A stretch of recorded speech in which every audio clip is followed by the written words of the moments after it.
Nung buntis ako dati, pinaglihan ko yung chocolate muffin sa Dunkin'. Meron pa ba no? Kasi parang wala na. Alam nyo, napakadali lang pala niyang gawin. Hindi na kailangan ng mixer. Let's begin. Dadaan nyo sa sifter 330 grams all-purpose flour, 1 tablespoon baking powder, 1 teaspoon salt. Using a wire whisk, haluin ang mabuti. Then, lalagay na natin 1 cup of chocolate chips. Sa gamit ko dark. Napakasimple lang ingredients nito, kaya mas maganda. Premium quality, gamitin yung chocolate. On another bowl, gawin natin yung wet ingredients. This is 2 large eggs. Ang gagamitin natin dito, wire whisk. I-mix nyo na mabuti.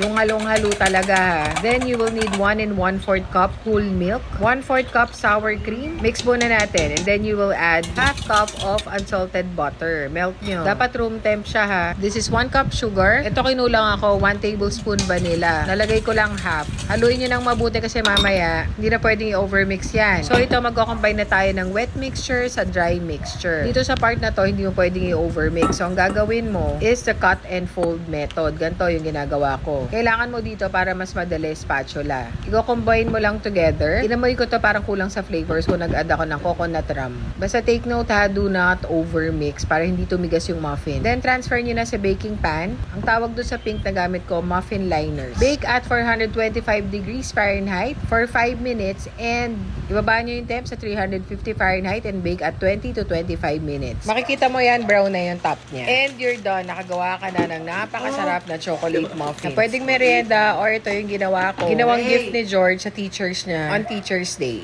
O, diba? Ang sweet.